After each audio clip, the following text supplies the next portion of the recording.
how you going, Phil? Yeah, good, thanks. Have you had a good convention so far? Yeah, it's been nice and busy and super fun, really. All right, cool. And just a little bit about instituting. And is there an ethos to the shop at all? Is there? It's just all custom work. Try and give as much back to the customer without using flash. Everyone can have an individual piece, really. Yeah. So it's 100%. You're 100% custom. Yeah. We don't stock flash at all. And what influences your own work? It's like what do you bring into the art to make it an individual Phil piece? It's graphic art, really. Started out being a graphic artist, so it all comes from there. Trying to put a graphic twist onto traditional work and Japanese, clean lines, loads of bright colour. So, how would you describe? Do you think how would you describe your style?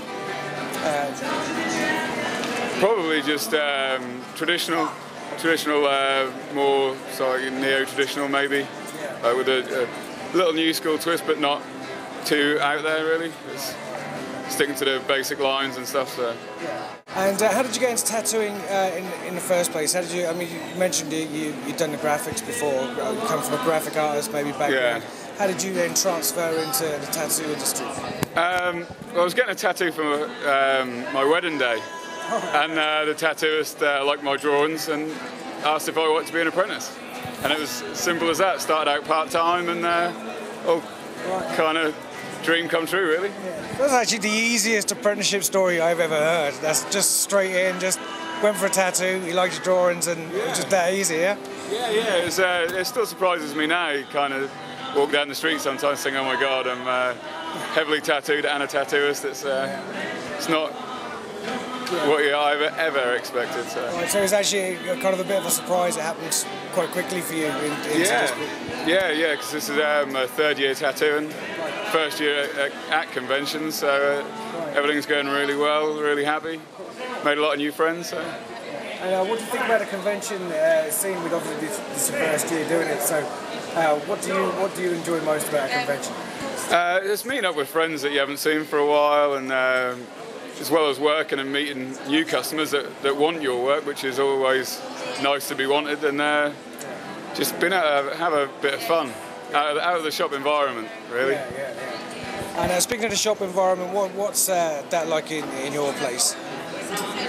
Really relaxed.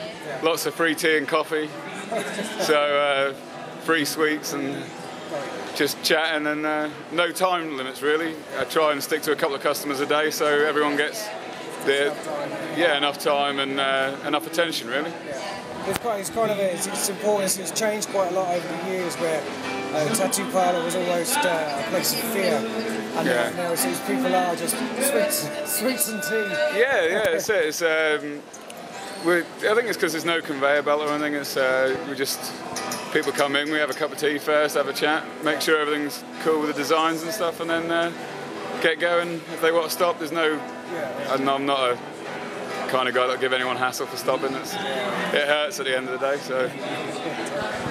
And just in terms of your own art and your own artistic journey, is there anything that you kind of see out there that you would love to kind of either master or try, or something that you haven't tried yet but you're kind of thinking, I've got to get into that and try a bit of that stuff?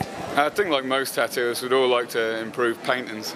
Yeah. Painting is the one that I've picked up a brush for watercolours, but I'd like to be able to spend a little bit of time like trying to master any style of painting. Right, okay, yeah. Like a lot of tattooists can handle spray cans and things like that, but it's all new to me. Cans I can handle, but paintbrushes are a completely different thing.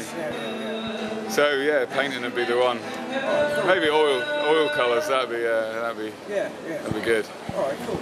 And since you've been in the industry, as I say, just a few years now, have you seen any dramatic changes even in that period of time? I suppose, like everyone probably would say, it's the introduction of TV shows. It kind of opens people's minds to the possibilities of what tattoos can be done. Yeah. And it's not just go in and I'll have a number 58 and walk out, and it's done. People are starting to research their work a little bit more, which helps every tattooist. If they come in with ideas, and you can give them ideas and feed off each other's creativity. And just one last thing, tell people maybe why Institute Tattoo is a great place to get tattooed. Pretty much because we're about 30 seconds away from Gorleston Beach, which is 5 miles of golden sand, so Not a bad it's the Riviera of the East Coast. Tattoo TV rocks.